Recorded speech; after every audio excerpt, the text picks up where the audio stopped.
my plaits ponytail, or as best as I can pull a ponytail out of 'em. But just checking back in, we were talking about the tariff wars earlier, and I wanted to continue this discussion. I think we really got to the meat of it the last time, to be honest with you. But I really wanted to go over it in a more cogent form so that people could really get an understanding of what's going on. It's a big hole. What in the world? So people can really get an understanding of what's going on so that you can know what's happening around you and not be confused when certain things start to happen.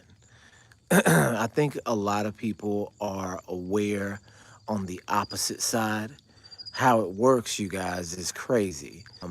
Because when when you have these opposing dynamics, these two different groups, it really allows for the government to tell the truth about itself. Do you see what I'm saying? I guess you could say it's a evil strategy, but it is a brilliant strategy. And this is that Hegelian dialectic that Alex Jones used to talk about all the time, you guys. This is before Alex Jones, listen, you guys,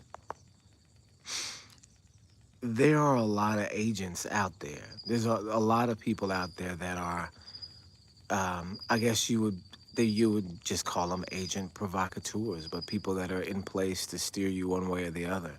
And they have this bit of truth, and then once they reel you into their personality with the truth, then they switch and go a different way. And I'm talking about Alex Jones, of course, but not just him, lots of people. I remember in 2015 hearing for the first time that maybe it was 2000.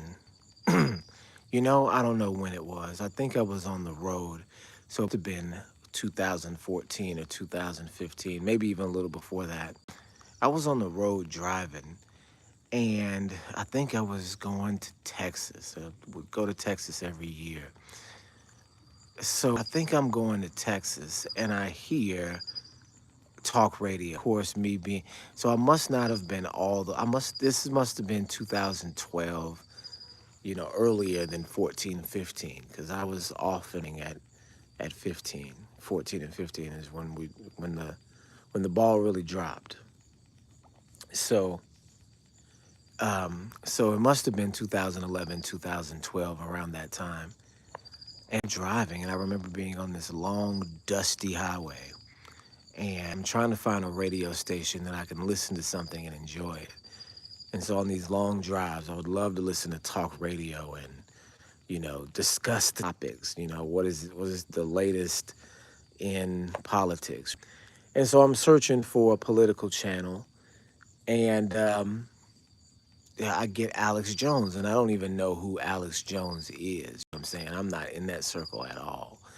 And I'm listening to him. I don't know it's Alex Jones, so I'm just listening to him, thinking that he's regular talk radio. And man, he dropped a bomb on me that I couldn't even quite fathom at the time. He said that climate change was a hoax. And I said, climate change is a hoax? Because you gotta know, grew up on climate change. This was all in the schools that, we were the kindergartners that were like making, coloring environment, making green grass and, drawing forests because this wanted to conserve the environment.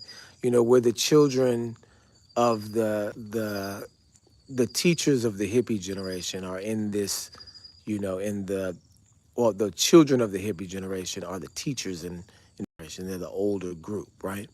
And so I've got all this eco-friendly um, uh, schooling and environmentally, you know, climate change was a big deal, right? We recycled at school, had all of these different programs because we would protect the environment.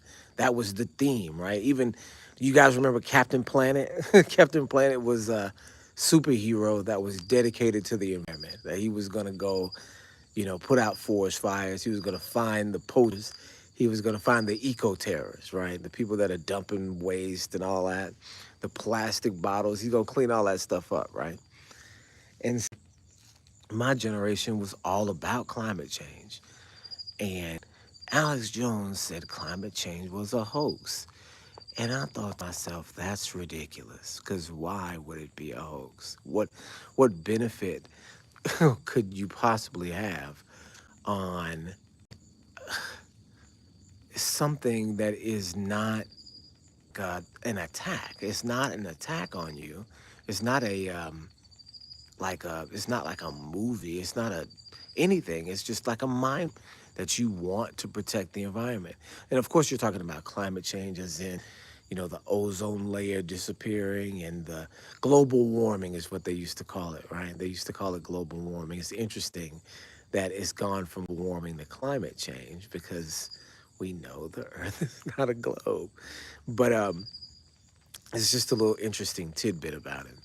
But this is what I grew up on. And I, you know, was not adamant about it, but it was in my range of things that I thought were positive things. Do you see what I'm saying?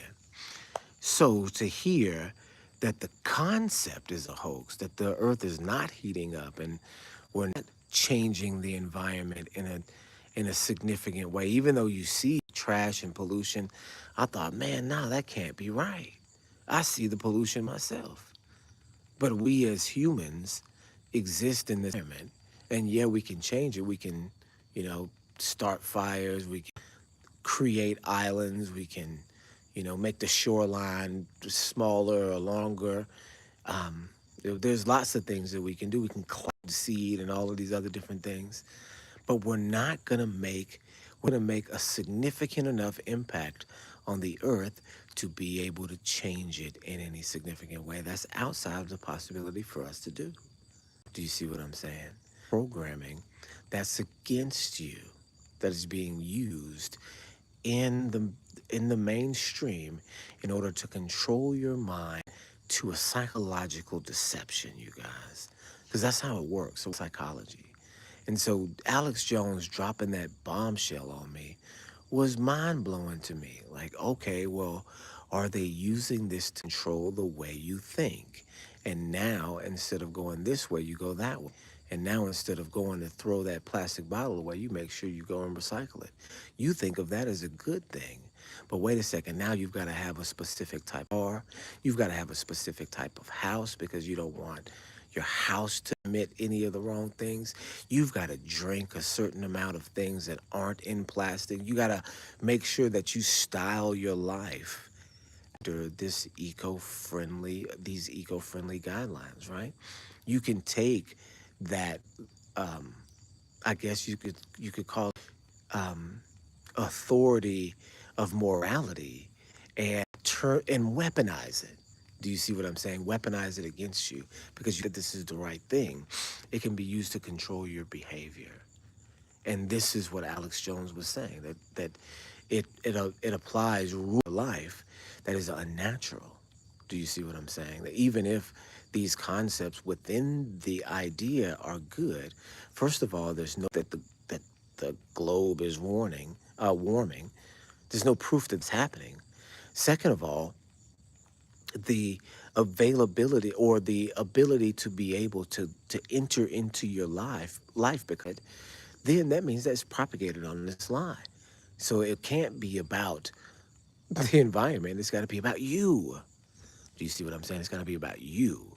So why is it about you? Why is this thing targeted, this government program, this concept, almost say global, because we know universal is what we should say. Our vocabulary should change when we know better. This universal concept that's, you know, understood and accepted, and maybe not followed, but understood, accepted worldwide.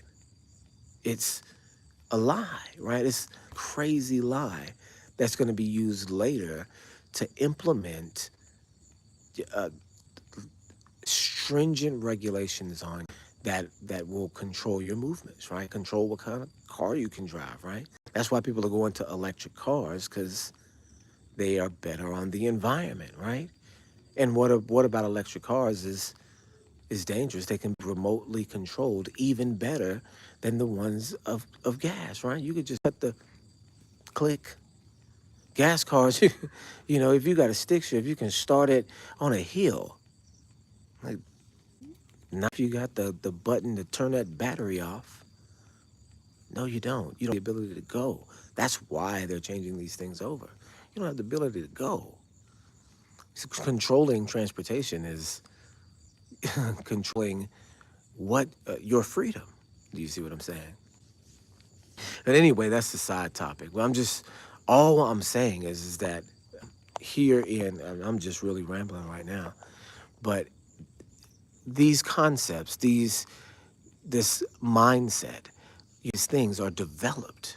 They're developed as weapons. They're mind weapons. They are psychological tools used to attack populations. This is the real crux of the matter. And at that stage, it was mind blowing to me to think, to understand that that's what it was, and to see it being implemented on really both sides of the aisle, one side more than the other, but see it being implemented and understand that the government was implementing it against us. That is a reality of the world, of the surreal world that you live in. That the government is formulating plans that are not only not best interest, but are adversarial to you. You see where I'm going with this. Adversarial to your existence, even. That these plans are formulated as weapons, psychological weapons against you. And if I could, take this one bipartisan concept and then, use that as a microcosm for the entire system at large around it. Do you see what I'm saying? If this one bipartisan concept being agreed on both sides, whether the funding for it is more available one side than the other, and that's what they did. They played volley between the two. But let me finish this thought. Um, if one bipartisan concept is a psychological weapon against the whole population, then that means that's what the government is set up for anyway. You can expound outward one idea and understand that the government, both sides work together, both opposing sides, Republican and Democrat, work together on this concept. That means they must work together on others as well in order to fool you.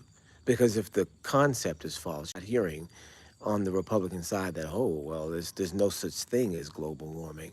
Yeah, I mean, you may hear that in secret whisperings and all of those things because they want to put out, this is how they also do. I guess I started on how they tell on themselves, but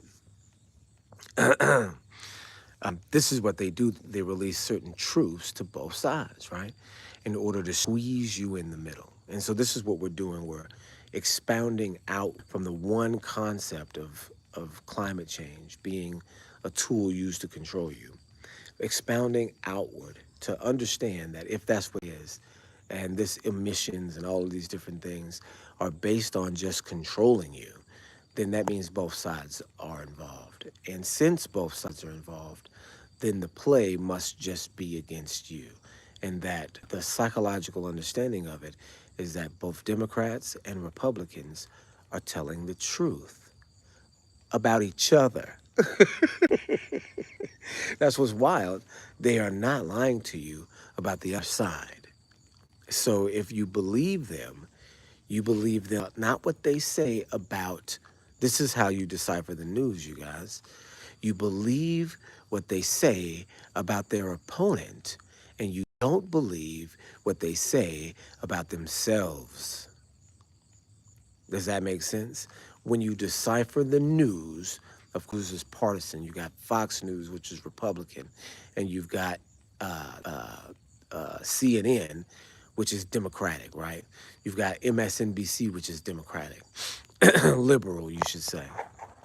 And so, just in a, if let's just say thought experiment, that you, no matter what your actual viewpoints are, you just argue on the side of Democrat or on the side of Republican. When you do that, you steer people in the direction to the core ideals of this, you know, of this thought thing, this party, right? Group of ideas that make up a conglomerate, right? So you're just steering people towards that. And if you are in control of those ideas, you just insert the ones that you want to have in this group. You include the people that you want in the group. Do you see what I'm saying? This idea applies to you, this group, Black Americans. This idea applies to you, uh, gay Americans, lesbian Americans. Idea applies to you on the other side, business owners. This idea applies to you, white Americans. Do you see what I'm saying? So they form the ideas and the ideals, and all they have to do is watch people gravitate one to the other. And then, no matter what your actual beliefs are, you can just use this coded terminology that you know will, they call it anchor words and what's known as NLP, neuro linguistic programming. And that's what this is. This is programming language. When you hear President Trump talk about freedom and democracy and all, he don't care about none of those different things, right? He don't care about none of those things. He's using NLP. He's using these terms, these loaded terms that you think mean one thing, and for him, it's just a completely different thing. But they trigger you in certain ways to align you in with what they're with what they're selling, which is the trick against you, right? They're literally selling you the weapon against you. They're selling it to you. So here's, the mind science behind it. Hey, you ready to go? Okay, boys, get in there. Don't you see I'm on the phone? I'll be in there in a minute. You see what I'm doing?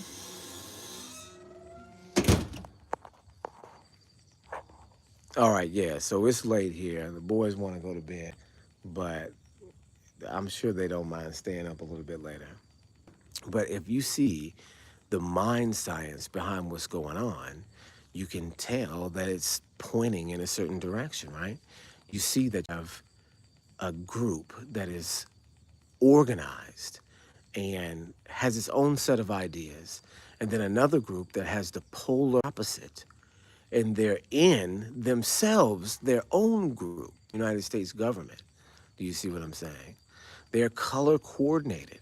They both have their buzzwords like equality and I guess you could say equality is the word for liberalism, and the buzzword for conservatism would be freedom, right?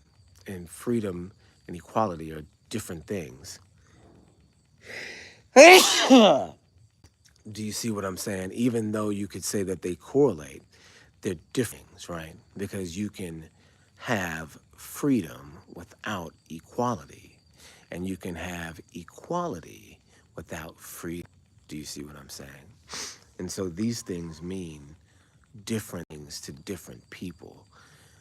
And so when you create these ideas, when you write this neuro-linguistic programming, you write it as a code. You know that one side or the other is going to react to these certain words or these certain ideas, these certain ideals. And so you write it as both sides. The Hegelian dialectic is that you can create a thesis and an antithesis. I'm sorry, I can't say that word. A thesis and an antithesis, basically. And in order to come to your solution, The thesis must be a concept that you want. The antithesis is the opposite of that concept. But what you have to do is you have to make the concept that you want a bit of both sides, right? And so when you clash these ideas with one another, the clash should be hard enough to, after the battle is over, to be able to take the ideas from both sides that you want and make a single group of survivors. This is called the Hegelian dialectic. It comes from a German philosopher, and I don't know if he's in the 1700s or the 1800s, but it's a German philosopher that, if I'm not mistaken, went crazy. Now, I just talked to your brothers. What am I going to say to you? You didn't ask them what I said? All right, go on in there. I'll be in there in a minute. And so he's a German philosopher that existed in the, I can't remember if it's 17 or 1800s, but if I'm not mistaken, you guys correct me if I'm wrong, this concept was, he said, was so powerful that it would control the universe. I mean, he's, grandiose, of course, but if I'm not mistaken, I think the concept eventually drove him crazy. I could be thinking now, this may not be, look, double check me. If you guys are watching this later on, check me. I think the concept actually drove him crazy. So he was right about one thing. It is a very, very, very powerful tool for psychological propaganda and social engineering, because that's really what it is social engineering, pushing you in a direction towards accepting more and more control. And the ultimate control, we know, oh, it keeps feeling like I'm going to sneeze.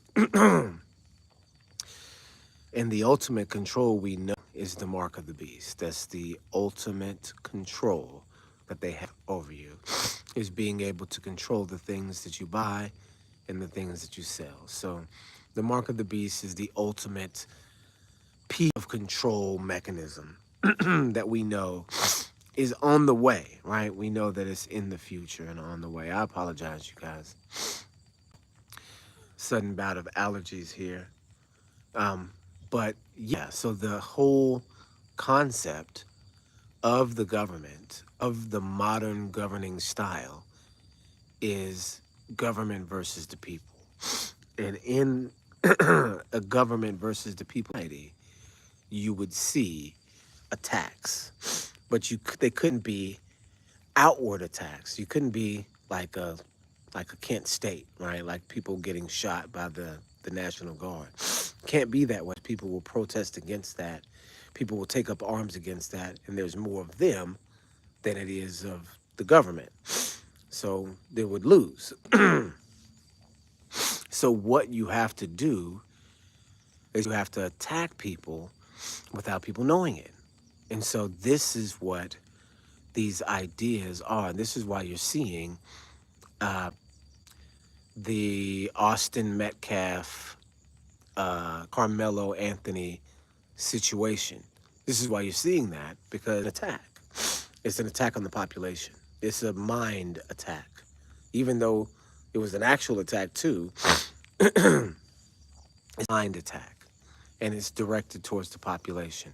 And it's coded, and it's coded so specifically that it attacks at your very root, at your very core. So if you're white or black or a peripheral member of either group, going to have and formulate an opinion on it, and that opinion can get you in trouble, right?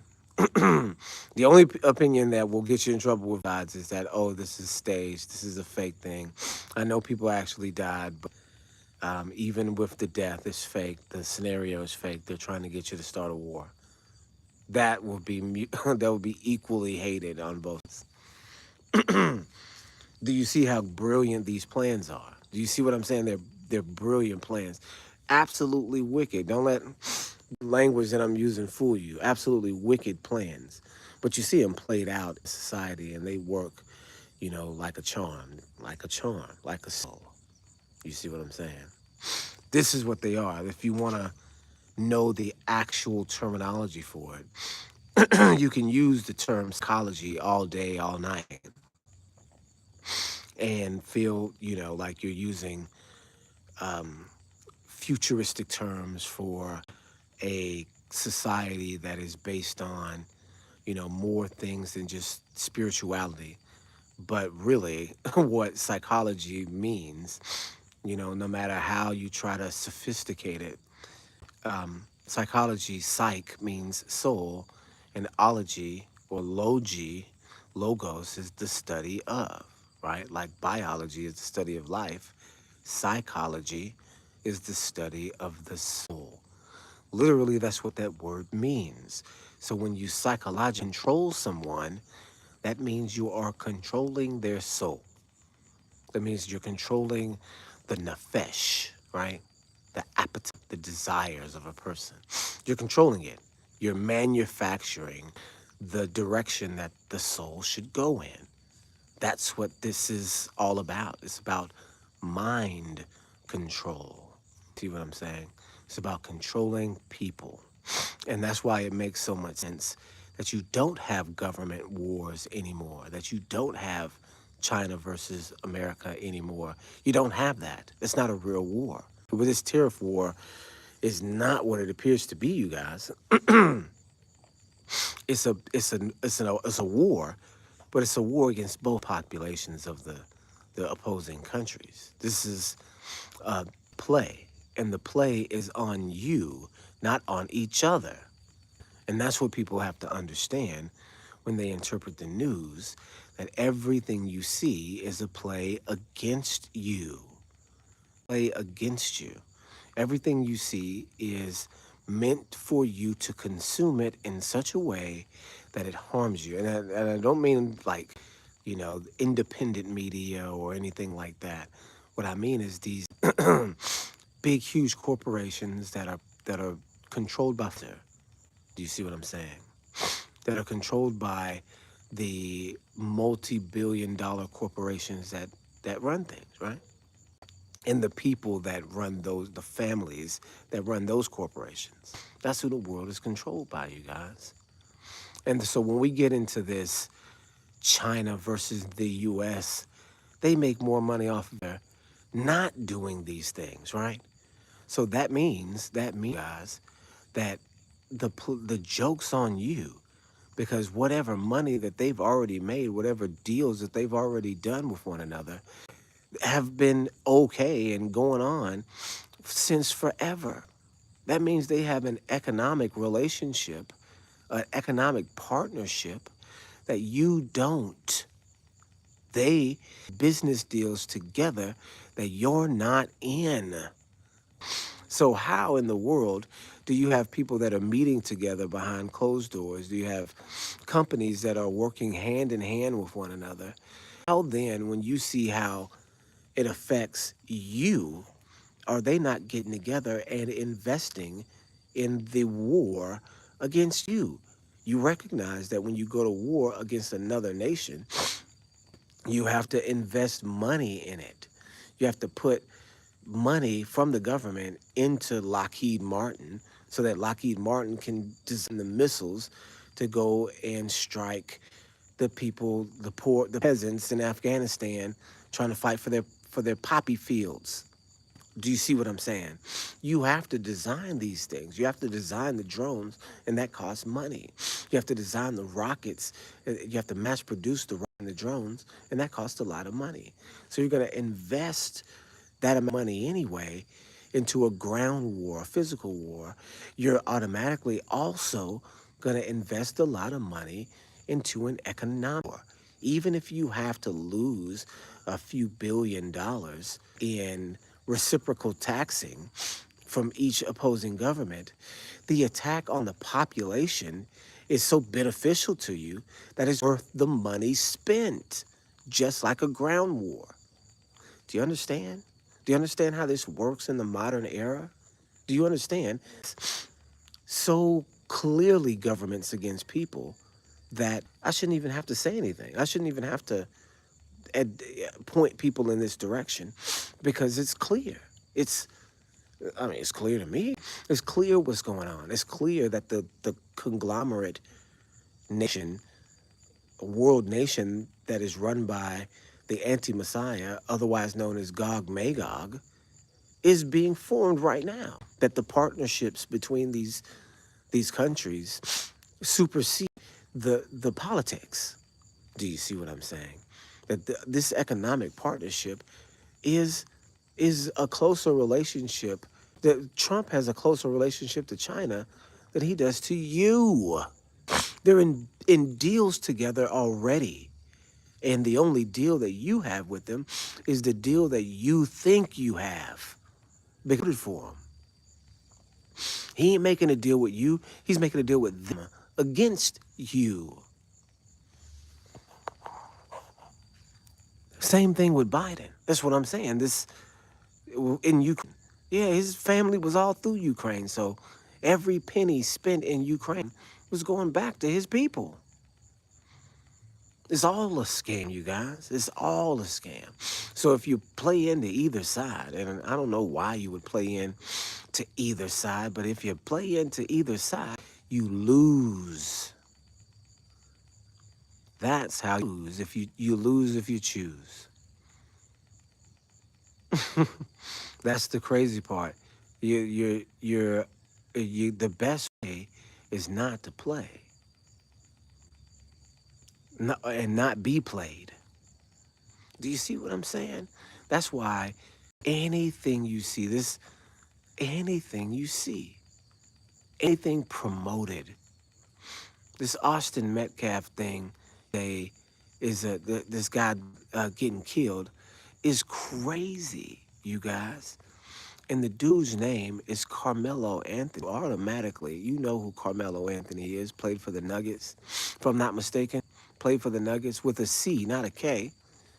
So everybody in the black community recognizes that name already. Free Carmelo Anthony. You see what I'm saying? You're going to want to do that because you've already associated the other guy. It's psychology. It's the way that psychology works. It's the way it works against you. This is what I'm saying about all sides being involved. You can't say that the black side's not involved because they're involved too. There's parents involved, all this whole thing, whole Freemasonic ritual sacrifice. The only person that didn't know, more than likely know what was going to happen, was the dude that got killed. Everybody there, more than likely, of course, you've got high schools from all over this city, Frisco, Texas, right? But the people in the tent, the people that are surrounding the area, all know what's going to happen. The witnesses, the ones that are going to give testimony, know what happened, right? Knew it was going to happen. Are there placed, you guys. And the victim, Austin Metcalf, walks up into it and takes whatever they set for him. If you know your twin is going to go at somebody, especially somebody black, for sitting in his area or being in the wrong place, and you know that's the thing. This is a football player. You don't know how teenage football players act. So if you're able to use this guy's own racist ideology and psyche against him, of course he's going to take the bait. Do you see what I'm saying? You don't even have to have you don't even have to have him being the one that stabbed. You don't even have to have Carmelo being the one that stabbed. Because here's the crazy thing, you guys. I don't think it was him that stabbed the guy. I don't. I don't see him being able to get the drop on him. You don't think you think this linebacker is just going to get stabbed? He's a linebacker. Do you see what I'm saying? And is he going to stab him directly in the heart? No. You don't have this. This is a kid. This is a kid. He's a track runner, the linebacker, against two linebackers, right? So it's funny. The stabbing is funny. It don't make sense. I mean, I know it could possibly happen, but in all likelihood, it didn't. Do you see what I'm saying? Not that it didn't, not he was killed, he wasn't stabbed. I don't think Carmelo stabbed him. And here's the crazy part, and I probably shouldn't even say this, you guys, because who knows how people are going to react to it if, this gets out or anything like that. Um, I think it was his brother. This is the wild part. I think it was the other twin. That's the only way you can get on him. Do you know how these things work? I mean, this is everything against Elohim you could possibly do. Do you see what I'm saying?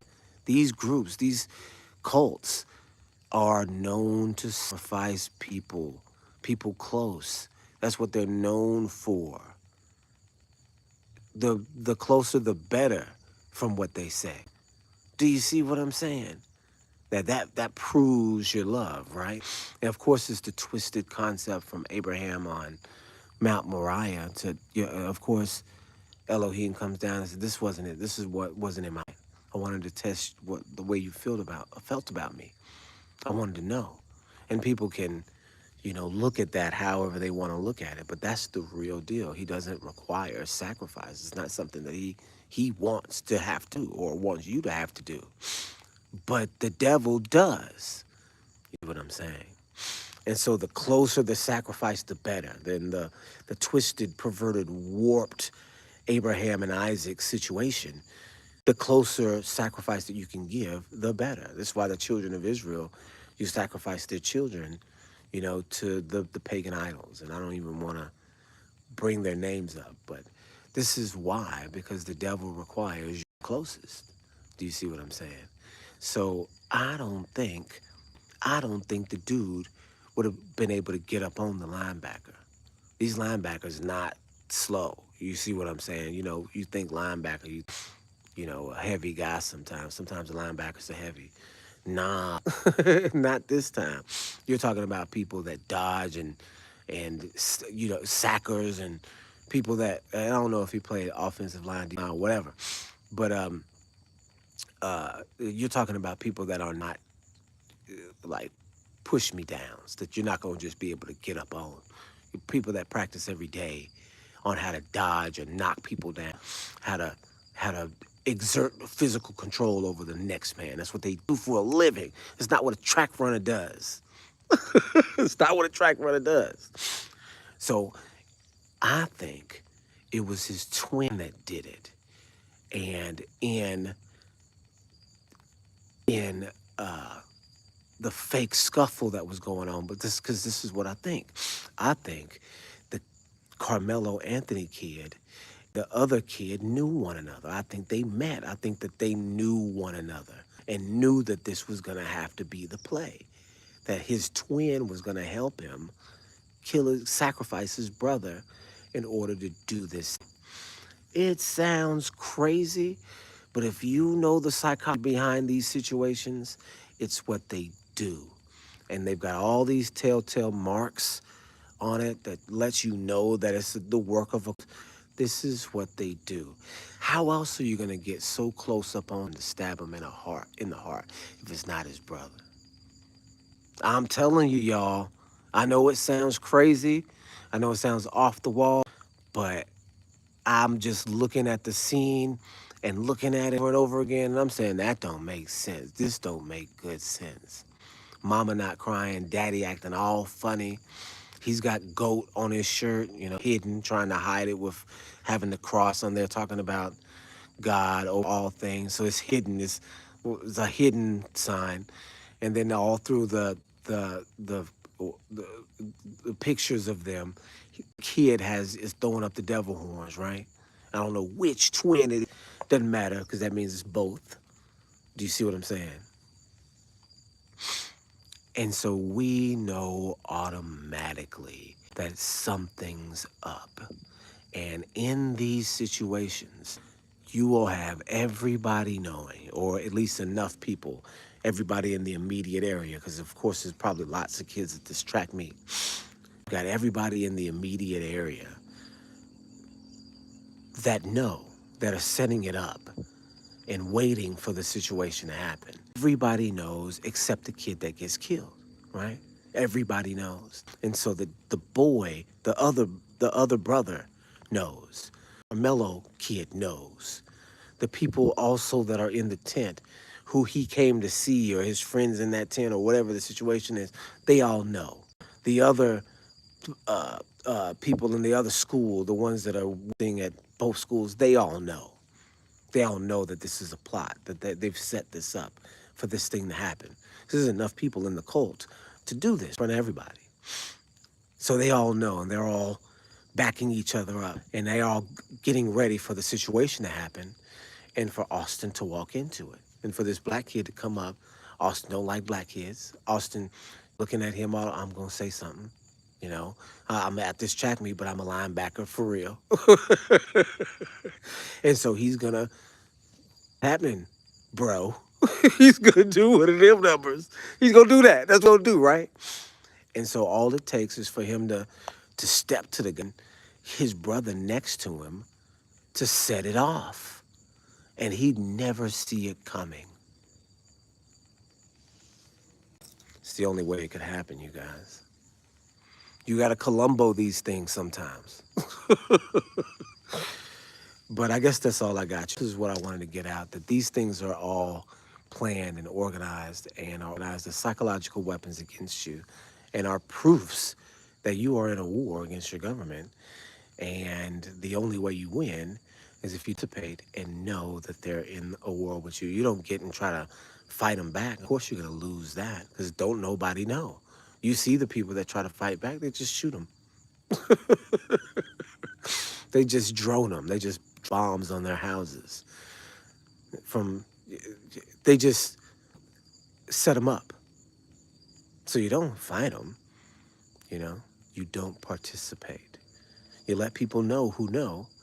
You watch and wait on your chance to get out, your chance to escape. You should do something different.